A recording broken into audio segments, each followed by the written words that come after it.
In this video, we will demonstrate subtransaction privacy through daml smart contracts. First, let's walk through a quick scenario to review what subtransaction privacy is. To illustrate subtransaction privacy, let's take a look at the following example. Here we have a scenario where Alice wants to buy some shares from Bob. In reality, there will be many intermediaries facilitating this transaction, but for simplicity's sake, we will limit the participants to Alice, Bob, the bank, and the share registry. When Alice makes a transaction with Bob, Alice is swapping some of her money for some of Bob's shares. From the bank's perspective, the only thing that the bank should see is a transfer of money from Alice to Bob. The bank should have no knowledge of the share transfer. Similarly, from the view of the share registry, the only thing that the share registry should see is a transfer of ownership of shares from Bob to Alice, and no knowledge of the money being transferred. Meanwhile, Bob and Alice would have a full view of the transaction. This means that they can see the money transfer as well as the share transfer. The visibility of data on a need-to-know basis from the involved stakeholders is what we call subtransaction privacy. If you'd like to watch a more detailed video on the topic of subtransaction privacy, you can take a look at the linked resource in the description. Before we dive into the code, I'm going to show you the final result using the daml Navigator. The daml Navigator is a tool that allows us to view and interact with daml contracts. We'll be viewing the state after the transaction between Alice and Bob takes place. Let's log in with the bank first. We'll see contracts that the bank is able to see. At first glance, we can see an IOU contract. We use an IOU to represent money. If we click into it and look under contract details, we can see that the issuer is the bank, as expected, and the owner is Bob. At the beginning, Bob didn't have any IOUs. It was Alice that wanted to buy some shares. Therefore, at the end of the transaction, Bob now owns the IOUs which were previously owned by Alice. Now, if I go back and check Include Archived, you can see the only contracts that are visible are the ones related to IOU transfers. We don't see any contract related to share transfer. The bank has no knowledge of a share transfer taking place. Next, let's log in as the share registry.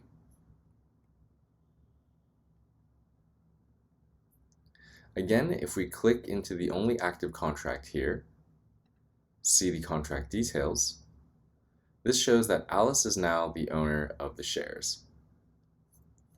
Let's go back and click on Include Archived. Now, if we examine these rows, we can see share transfer and shares, and nothing related to the IOU transfer. Therefore, we can see that the share registry has no knowledge of any IOU transfers taking place. We can say that subtransaction privacy has been achieved. Let me log back out and take a look from Alice's point of view. Let me click on Include Archived, and now you can see the swap proposal, the share transfer. Alice is able to see all of the transactions that are involved in this swap. This would apply for Bob as well. Now let's see how we can implement this in daml code. The following coding portion is done on a Mac. To get started, go to a terminal and cd into a directory where you want the project to be located. In my case, I have the folder named Projects. Type daml new followed by the project name. In my case, I will use subtransaction privacy example. And then we need to add the flag template equals skeleton. This will give us the most basic setup, which does not include a React front-end UI. So then cd into our project, so cd subtransaction privacy example. And next, run daml studio. Daml studio will open up the IDE of our project. In your project, if we go to this daml directory, we'll see a main.daml file. Now, this main.daml file is the boilerplate code that we don't need at the moment. We're going to create our own templates, so we can ignore this for now. Let's take a look at the daml.yaml file. In line 7, we're just going to change this main into trade, because we'll have a startup script or an init script in a trade.iou file in a moment as we go through this walkthrough. So the next thing we want to also do is add in Navigator options. So we can just go anywhere here and type in Navigator options. And what we want is for us to use the feature user management set to false. So let's go ahead and do that.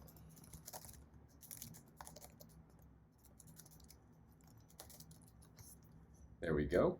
And this allows you to log into the Navigator with the parties directly. So I'm just going to go ahead and save this first. Now, before we dive into the coding, it's helpful to think who might be the involved parties and what the involved templates are. So let me just create a markdown file here first. We can just call it README.md. And let's have a header here. Let's just call it parties. This is just for our own note to work off of.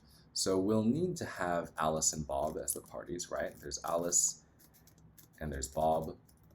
We're also going to have the bank and as well as the share registry. Next, for the templates, we need an IOU template. So let's go ahead here and write down templates that are needed, and we're going to have an IOU template. This represents the money issued by the bank. We'll need an IouTransfer request. And this is part of the propose and accept pattern, where in order to transfer an asset to someone, the recipient needs to agree to receive it. And that's what we use the IouTransfer request for. We'll also need a share template and a ShareTransfer request. This also serves as part of the propose and accept pattern in order for us to transfer shares. And finally, we're going to need a swap contract. And this will be responsible for creating the subtransactions. Let me go ahead and fix this. So now that we have everything, let's create our IOU template. On the left-hand side here, let's create a new file, and we'll call it iou.daml. Then at the very top here, we're going to call the module IOU. So we would just use the module keyword, IOU where. Then at the very top, we'll space out one line here, and we'll define the template by typing template IOU.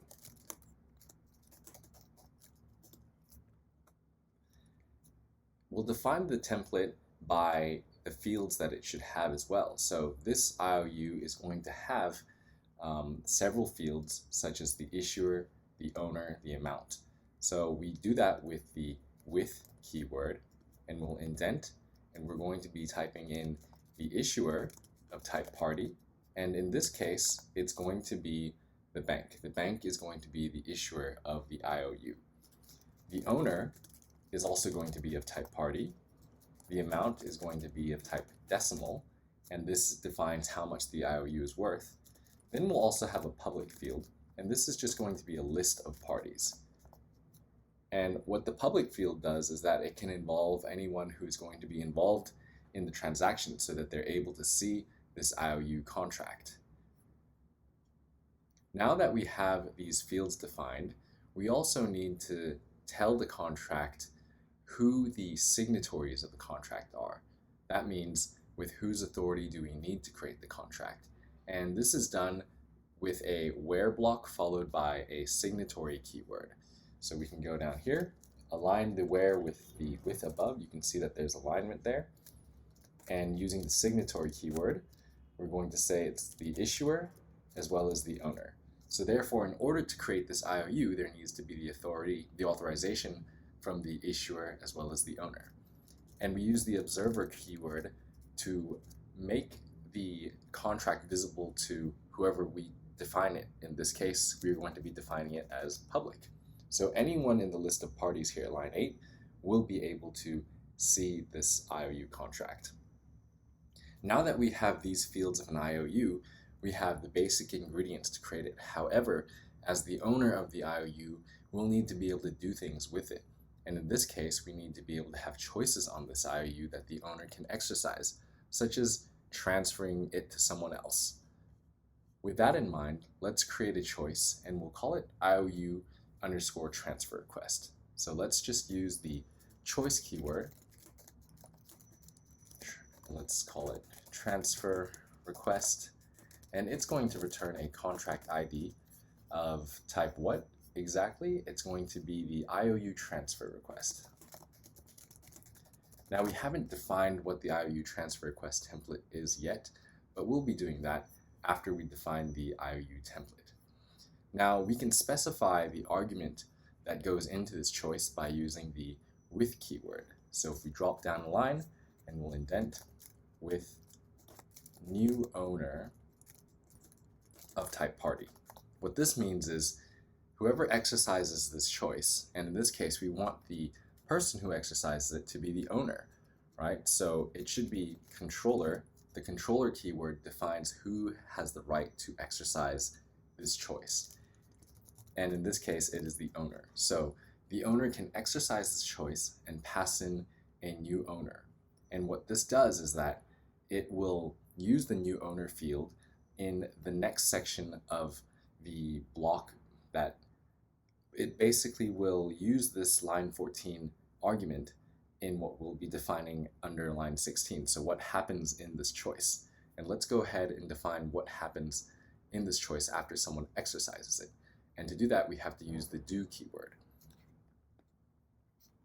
Do, and what we want to do is create that IOU_transfer request. So we can just say create IOU_transfer request with, and these two dots basically means let's use the above fields in this new template. So we're creating a transfer request. And the reason why these are underlined in red is because this IOU_transfer request template doesn't exist. So we're going to have to write that next. But this right here is the IOU template. And just to recap, it's the owner that can exercise the choice IOU_transfer. And when I'm exercising this IOU_transfer request, I need to pass in the recipient, or who the new owner of this new IOU is going to be. So let's drop down here and create the IOU_transfer request. Similar to the top, we're going to say template IOU_transfer request. And again, there's going to be fields associated with this template, and it's going to be, we're going to use the with keyword followed by the fields. So it's going to be an issuer of type party, owner of type party. It's going to be same as the top, amount of type decimal, and public, which is going to be a list of parties. And finally, we have the new owner, which is also going to be of type party. Now, whose authority do we need? In this case, we're going to need the issuer and the owner. So we can just use the where keyword followed by the signatory keyword, issuer, owner. And who gets to see this contract? Well, we can use the observer keyword to disclose who we want to see, who gets to see the contract. And in this case, we're going to be using the parties in the public field because it's a list right there. Now, what can the recipient of this IOU_transfer request do? So if someone received it, they should be able to accept and reject this. And for this example's sake, we'll just type out, or we'll just code out the acceptance of this choice. So again, using the choice keyword, we'll just call it IOU accept. And that returns a contract ID of type IOU. And again, who gets to control this choice in this case is going to be the new owner. So we can use the controller keyword, new owner, and then we'll define what happens once this choice is exercised with the do keyword. And we're defining, okay, let's create an IOU with the owner set as the new owner and fill in the remaining fields. So let's clean this up a little bit. Now we've defined the IOU_transfer request with the choice IOU accept. And what happens is we're creating an IOU with the owner set as the new owner. Notice that in front of choice, it's just choice. There is no keyword non-consuming, which that would potentially work. Non-consuming just means that once a choice is exercised, this contract does not get archived. By default, when we exercise a choice, the contract gets archived. So in this example, when we exercise IouTransfer request, we are archiving an existing IOU and we are generating an IouTransfer request contract, which is this template right here. And then by exercising accepting IouAccept, we archive this template and we generate a new IOU with the owner as the new owner. Our daml file should actually be in the daml directory, so I'm just going to drag it in here and we'll move it. Okay, now let's move on to the share.daml file. So again, on the left-hand side, we are going to create a share.daml file.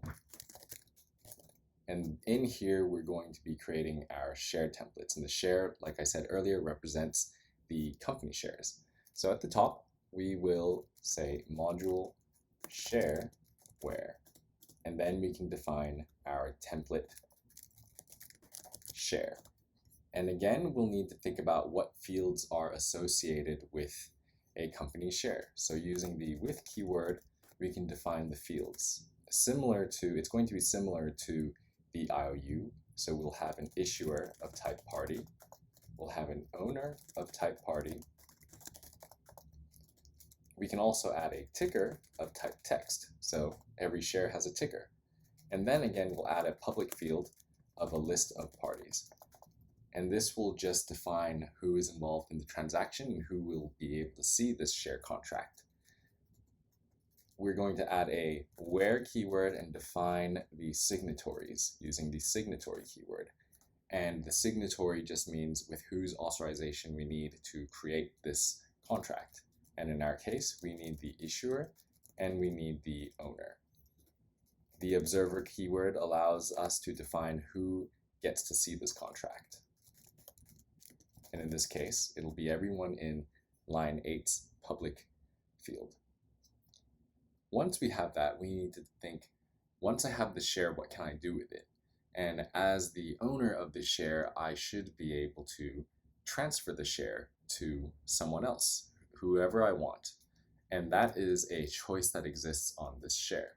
So again, using the choice keyword followed by the name, we're just going to call it share_transfer request. And the transfer request is going to return a contract ID of type what? It will return a transfer request. However, the transfer request template has not been created. It's similar to the IOU request. It's going to be somewhat similar. So we have defined the choice here, but we need to exercise the choice with an argument, right? Who is going to be the new owner of this share? So using the with keyword, we can define an argument name. We're going to call it new owner of type party. And the controller of this choice is going to be the current owner, right? As the current owner, I can choose who I want to transfer this share to. Then we're going to have a do block, which just defines what happens in this code. So it's going to create a transfer request with the above fields. Again, the red lines are here because the transfer request template has not been created. So let's go ahead in a new line, we're going to create a template and we're going to name it transfer request with the fields similar to the ones above: issuer of type party, owner of type party, the new owner also of type party, and then we have the ticker, and finally the public, which is a list of parties. Again, who authorizes the transfer request? That is defined with a where block and a signatory keyword, where we can say issuer and the owner. So it is the issuer and owner. They both agree to create this transfer request. And we'll add an observer to disclose who is involved in this transfer request so that they can both see the contract. Now, as the person receiving this transfer request, I can accept it or reject it. And again, I'll just code out the acceptance choice using the choice keyword followed by the name of that choice. We're going to call it share accept, and it's going to return a contract ID of type share, which is just the one above. And it is the controller, I'm going to indent that, it is the controller new owner. So the new owner is able to accept it. What happens after we exercise it? We actually have to define what happens in the code in a do block. So we can just say do create share with owner set as new owner, and we're passing in everything else, right? So the do block creates the share with the new owner, with the owner set as the new owner. So what happens is the previous share contract gets archived and a new one is created with the new owner as the owner. That's it for the IOU template and the shared template. We've pretty much completed all the templates. There will just be one more template to create that will facilitate the atomic swap of the share and the IOUs. This template is also very interesting because you'll see that it will produce all the properties of subtransaction privacy, but we don't actually have to explicitly implement it. So let's create our final daml file, and we'll call it trade.daml. So in the daml directory, we're going to call it trade.daml. And similarly to everything in all the other templates that we've done, we'll call this module trade where. And this template or this module will specifically use the share and the IOU templates. So we can first go ahead and import the share, and we can also import IOU. We'll also need to import the daml.scripts, and this will help us test and interact with our daml contracts. So let's go ahead and import daml.script. So we have everything that we need. We can start on our swap file. So at the top, we're going to define our template, and we'll call it swap proposal. With the fields, initiator, so the person who is initiating the swap, and the recipient of the swap is also going to be of type party. We'll have the share CID because the person initiating the swap is going to be the person with the shares. So I will have my contract ID of type share and the amount. So how much am I willing to swap my shares for? Right? I can say, okay, I want to have it for $1,000. Now we need to define with whose authorization we need to create this swap proposal. So we'll use the signatory keyword, and it will be the initiator in this case. And then we'll have our observer, which is basically who is able to see this swap proposal, and of course it will be the recipient of this contract. Finally, the recipient is going to be able to accept or reject this swap proposal. So let's go ahead and code out the choice using the choice keyword. We'll call this choice name accept, and it doesn't return anything. And it's going to take an argument, and this argument is going to be defined using the with keyword followed by the argument name, and in this case we're using the IOU CID. So the person initiating, or the person or the recipient, when I accept this swap proposal, I need to provide the IOUs to the initiator. So this IOU CID is going to be of type contract ID IOU. And we mentioned earlier it is the controller recipient, it is the recipient who can control this choice. Now we get to the interesting part, the do block. And in this do block, we are going to implement the workflow.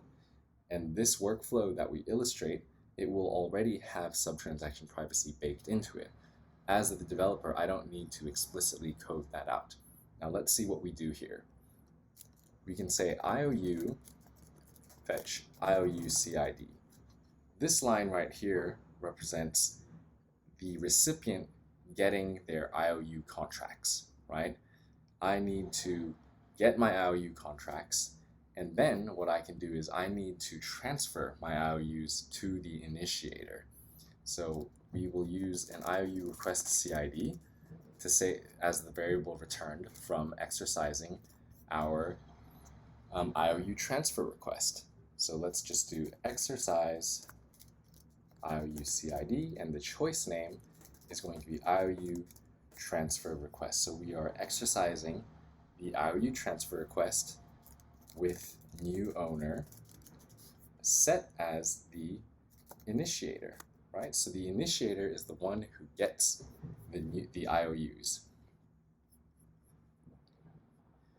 I believe that this red squiggly line here is simply because we haven't finished typing it. So the last statement, do log, must be an expression. Okay, we can, at the end of it, actually, we can just do return, because it returns nothing. So we have our exercise IOU CID, that's correct. Now let's have our share request CID. And this is a result of exercising the share CID, and the choice that we're exercising is called ShareTransfer.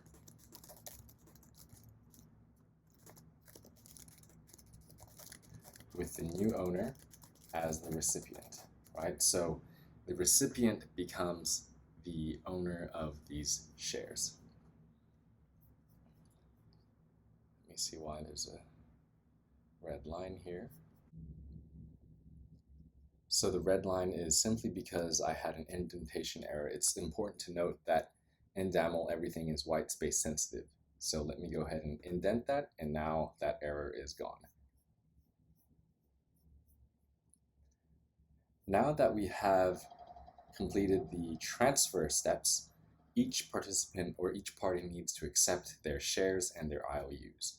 So we can just say exercise, and again, it's the contract that we need to do. So IOU request ID, IOU request ID. Let's go ahead and copy and paste that. And what is that choice that we're going to be exercising? And in this case, it's going to be the IOU accept. And then we also have our share acceptance that we need to do. So we can say exercise share request CID with the choice share underscore accept. Now we've created our trade template. Now let's review this portion again. IOU fetch IOU CID. We are fetching that contract, and we have it. We save it here. And who is doing the fetching? It is the recipient who is doing the fetching. Right? It's the recipient that accepts and passes in their IOU CID, which is the contract ID. And then as the recipient, I need to transfer my IOU to the new owner. All right, so this is, in this case, it would be Bob transferring, it would be Alice transferring the IOUs to Bob, right? In line 23, it's going to be Bob transferring the shares to Alice. So the new owner is going to be Alice. I'm exercising the choice share transfer request. Now in this case, Bob accepts the IOU. So it's Bob accepting the IOU. Now the ownership of the IOU is now Bob. On the flip side, Alice here accepts the shares. And once all these lines are done, the atomic swap has been completed. All the data, the subtransaction privacy, is going to be reflected in the result here. It will be shown in the test scripts below. You see that there is a yellow squiggly line here, and that's because we haven't used the import for daml script. So next we're going to create that scenario with daml scripts where Alice and Bob are going to initiate in a trade. So let's go ahead and do that. First, what we want to do is just define our setup. It's going to be of type script that doesn't return anything. And the setup has to do something, and what it's going to do is everything we're going to define underneath the do block. So the first thing is we're going to need to allocate parties. The parties that we had mentioned earlier are the bank, the share registry, Alice, and Bob. So let's go ahead and do that. We're going to allocate party with hint bank, and we're just going to provide a party ID hint. It's just going to be the same bank. And there's a red squiggly line here because the script needs to return nothing explicitly. So at the bottom we can just say pure, and now there's a typo here, allocate party. So we've allocated the bank. Now we're going to have to do the same thing with the share registry, so let's go ahead and do that.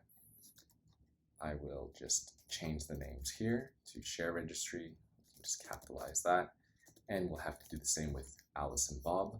So let's go ahead and change it. We'll do Alice, and then we'll also do Bob.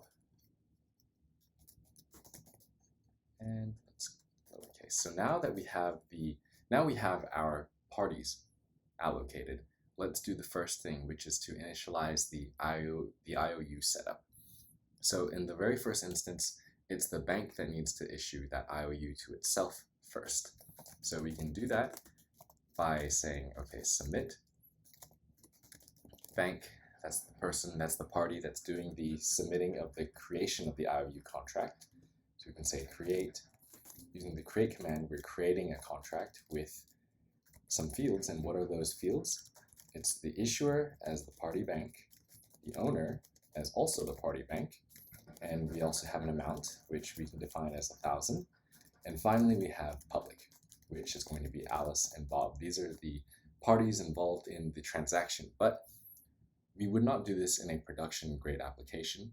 We would usually have an extra step that explicitly adds either Bob or Alice as an observer to the contract, but for simplicity's sake of this example, we will initialize the IOU like this. So now that we have the IOU CID, you can actually explore the active contracts looking at the script results. So if you just click here, script results, on the right-hand side, you can see that a IOU contract has been created. This is an active contract. If we click on show archive, there won't be anything because nothing has been archived yet. But as I said, nothing has been archived yet. As we interact with the choices and as we exercise the choices, various contracts will be archived and they will show up if we have the show archived checked. So once the bank has issued the IOU, let's minimize that, the bank needs to transfer the IOU to, let's say, Alice first, because our setup, our scenario is Alice wants to buy shares from Bob. So Alice is the one who starts out with IOUs. So let's go ahead and write a transfer first, right? So transfer CID, it's the bank that does this, right? So submit bank do, and the bank is exercising a choice on what? On this IOU CID. And the name of the choice that it's going to exercise is called IOU transfer request. And we're passing in a field, right, with the new owner as Alice. So look at that. On the right-hand side, this IOU has been archived now. It's archived because a choice was exercised on it. That choice that we exercised was the IOU transfer request. And therefore, an IOU transfer request contract has been created, and you can see the columns are the various fields, and it's visible to these parties right here. So now that we have the transfer request sent out, Alice needs to accept this transfer, right? So what we can do is, again, IOU CID, submit Alice, exercising the command, and it's going to exercise the transfer CID. It's going to exercise that contract, and the choice name that it exercises is called IOU accept. Now, this new IOU has been created, right? And the owner is now Alice. The bank has transferred the IOU to Alice, And you can see that the IouTransfer request on the right-hand side has been archived. So now we've created the scenario where Alice starts out with the IOUs. Let's do something similar with Bob and the shares. So we can say share CID, and it's going to be the share registry now that does these submissions. So it's going to create a share with the issuer as itself and the owner as itself. Now the ticker, we can specify, we can just say it's going to be share. That's all. And the public parties, which are the people involved in this transaction, will be Alice and Bob. And as mentioned, we will not be doing this in a production grade scenario. There will be extra steps where you need to explicitly add these parties as observers.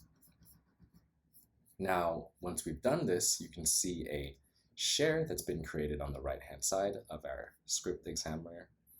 You can see it's active, the issuer, and the owner. Now, the share registry needs to send this or transfer this to Bob. So we're going to say transfer CID commit. It's going to be the share registry that exercises on top of the share CID contract. It exercises the choice name. So share transfer request with new owner. Who is going to be the new owner? Well, we're transferring it to Bob. So the new owner is going to be Bob. Once we've written that, you can see that this share contract has been archived, and we have created now a share request with the new owner Bob. So now it's the new owner Bob that needs to accept this share transfer request. So let's go ahead and write the next line. I have share CID, and it's going to be Bob that does the exercising. So we say exercise command.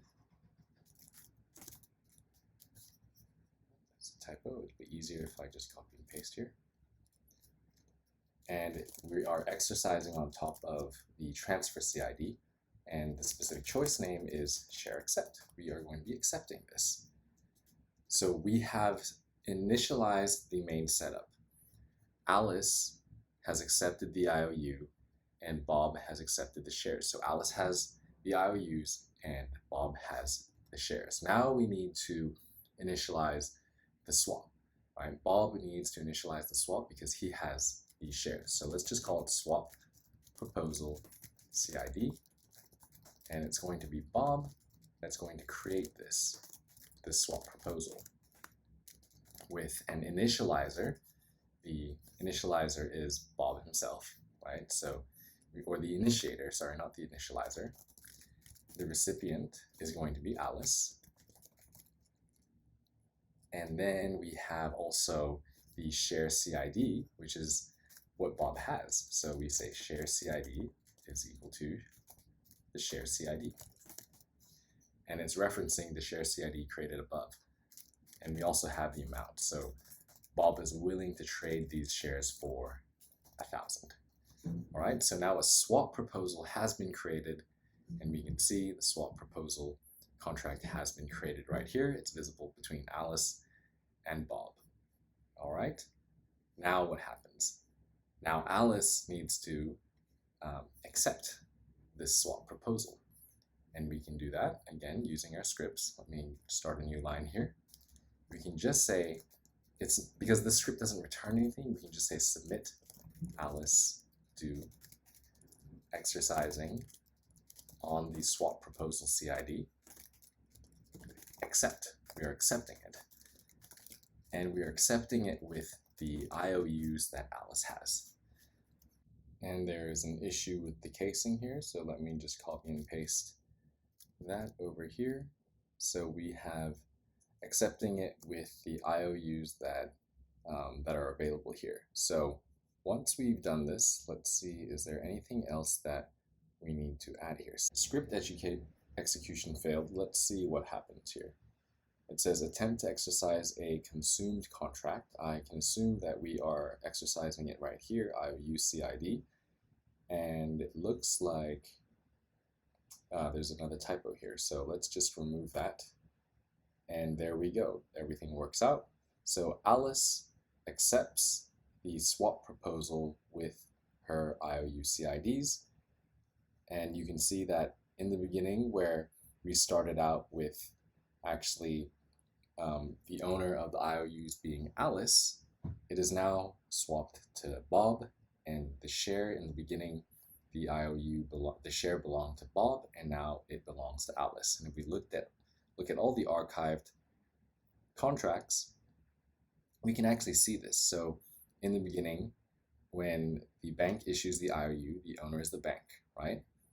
Then the bank sent it to Alice, and at the end of the scenario, Bob owns the IOU. Now let's look at the shares, right? The share registry issues it to itself. It first sends it to Bob, and then Bob transfers it to Alice. So at the end of the day, the ownership of the IOU and the ownership of the shares have been swapped. And the talk about subtransaction privacy, we are going full circle to the daml Navigator. So let's see how we can do that.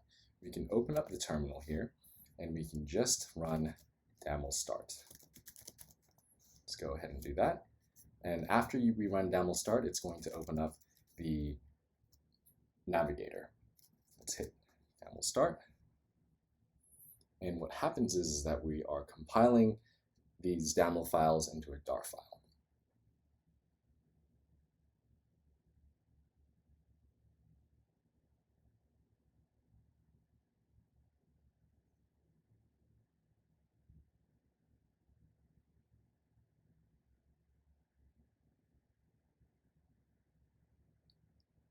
Let's give it a few more moments. Okay, now the Navigator is starting, and we can navigate in our browser to port 7550, and we will be able to see the Navigator, and I have it open here. Now, as you can see, we have the drop-down just like as showed you in the beginning, and we can log in with the bank. And from the bank's perspective, we're going to include the archived contracts, and you can see in the archived contracts, everything to do with only the IOUs are seen here. There is no share transfer visible to the bank. And if I log back out and log in with the share registry, and we look into the archived contracts, we can only see the shares and the share transfers and nothing to do with the IOU and the IOU transfers. So with our daml code and our daml smart contracts, we were able to achieve atomic swap as well as subtransaction privacy.